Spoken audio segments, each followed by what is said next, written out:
Up one of my favorite topics, direct marketing. I talk a lot about direct mail, but today we're going to hear why direct marketing is foundational as a marketing strategy, not just as a tactic, but as a way to figure out what's really working and then pour gas on it and explode the growth of your company. So hang on and we'll cue it up, and Merry Christmas. In marketing, we're too quick to grab onto the buzzwords, and we're too quick to think that knowing all of the clicks that come from a particular person somehow tells you what they're looking at. We lose that connection. Or somehow the fact that they were on a site that showed an ad that you ran means that was the causal force in them coming to you as a customer and placing an order. Those are tenuous links at best. So I want to talk about direct marketing today because I think that it's foundational to the marketing process, and it's been lost. Direct marketing is the buzzword that was very, very popular in the 80s and early 90s. We couldn't have classes fast enough.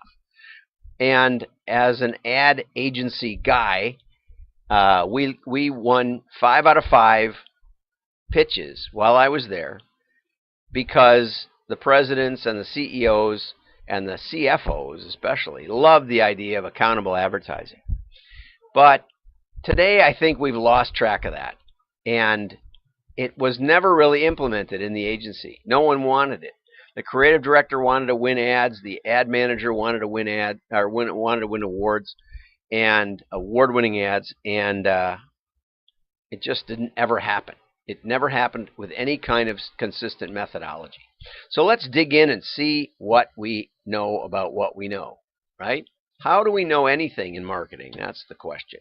Well, I think direct marketing is the marketing of the future, and so are you a direct marketer? Now, the interesting thing is that the Direct Marketing Association, the once prominent Direct Marketing Association, which has since been absorbed by something else, had a definition that people have latched onto. At NAMOA, I asked people, what's the definition of direct marketing? And everybody said, it's generating a measurable response. Well, measurable doesn't even mean you measured it. And a response could be a click, could be a view, could be it could be a visit to your page, it could be an order. But just measuring or just generating tells you almost nothing about the causal impact of anything in your advertising or your marketing. So I contend that you are not a direct marketer if all you're doing is generating a measurable response. My ad agency buddy said, we do that. We place an ad, we run an ad on TV, and more people come to the store. That is absolutely true. They were absolutely right. According to that definition, everybody is a direct marketer, which is why the association went under. But I fought for years to say this is the dumbest definition that was ever coined. And I did write with Connie Bauer the seminal journal article on the definition in case you want to look it up. Okay, I think back of the envelope, it's testing with transactional data. It's generating strategic, explicit knowledge. It's generating something you can implement the next time you want to do an advertising campaign. That's what direct marketing is. It's testing with transactional data. And by transactional, I mean parting with a buck or more. That's why Brad Parscale wrote and said, you're the only one who understood what we did. What did they do? They sold ads. The Trump campaign, like it or not, if you're a marketer, you should be into this. Check out my article, How Direct Marketing Swung the Election. Brad said I had it. Okay? By selling hats, they got people to part with $20. An action, a transaction. It's not just a click. It's not just a survey answer. It's something meaningful. And that is key to direct marketing. The direct mailing community never would settle for, oh, it came to their house. Now we can scan it. Okay, so the fundamentals are, find out what marketing ideas are working, build explosive growth and profits, make more money, and get full credit for your contribution. All of that is possible with a lot of different ad media.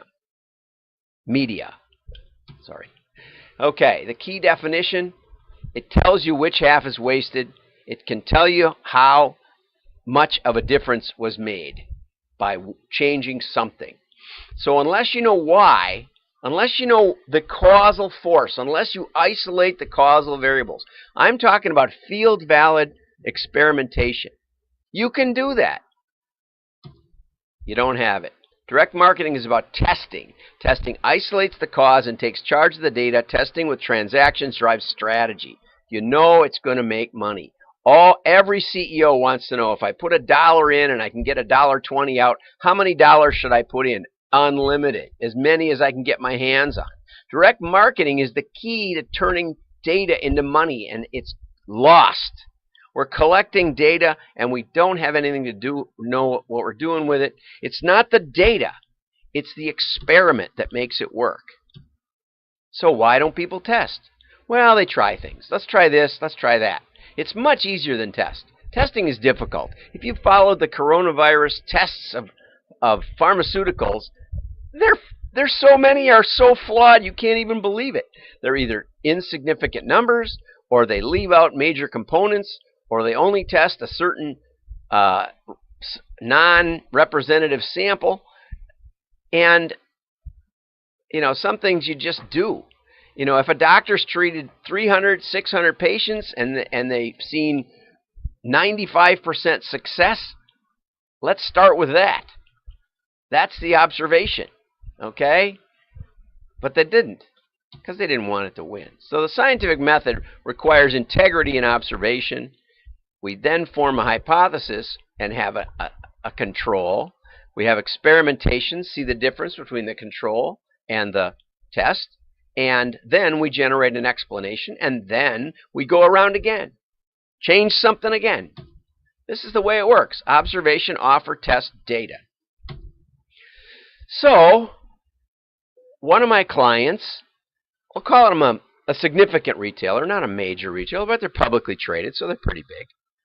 One of my clients said, okay, why are we even sending catalogs to customers who've already bought from us? Shouldn't we spend our money on getting new customers? Since our biggest problem is awareness, according to all the surveys and all the market research we've done. And I said, you may be right. It may not make any sense to send it to your customers, because heck, your customers are they already know you and that sort of thing. Let's move this over a little so we can see the graph. Oops, right there. There we go. And let's find out. You can find out? Yeah. So somebody had no direct marketing experience and really no mail experience. I said, what we'll do is we'll mail, what you're going to mail, normal mailing, and then we'll take out about 10% very carefully throughout the whole thing so we get a representative sample, and we won't mail them. We'll just leave them alone. You have all your digital still going. You have all your your email still going. You have your TV still going. You got lots of stuff going. They can buy from you if they want. It's not like they aren't going to know about you. They know about you already, and we'll see the difference. Well, the holdout test, the ones who got mailed did 300% more profit in the next, month or two after the mailing. 300% ROI, 300% higher profit per customer compared to the cost of the mailing. Okay? And when we started looking at pass along, it went to 900%. So the sales were, it was ridiculous. Okay? Then we used some of that information to say, hey, let's try and get them to the store. Let's try and make a specific offer. Well, we tried 3 or 4 different offers, and guess what? One made a difference. One was a lot better. And, there's nothing confidential about this. They did a presentation about it. Okay? But the great part was, one was better than the others. It always happens. One is going to get like 80% of the results, and the others are going to split up 20. And then I said, this is so profitable. This is making you so much money. I bet we can get some prospects to come. And then we started doing that. And then with LS Direct, they started doing the retargeting with postcards and retargeting with mail. And that drove tremendous growth. And then they said, well, now that we know the offer for sure, now let's really do some TV. Let's hone in on what people are caring about, that they like about our product. And here's what happened. Boom, boom. We got started here, and it was some good growth. But mostly this was from opening new stores. And in here, in 2014, we started working with them. And in here, we started testing. And in here, boom, they grew like crazy. Okay? That's what direct marketing can give you. I'm John Miglautsch. Like and share. Get in touch with me. Let's fight about it. It's okay with me. Have a great day.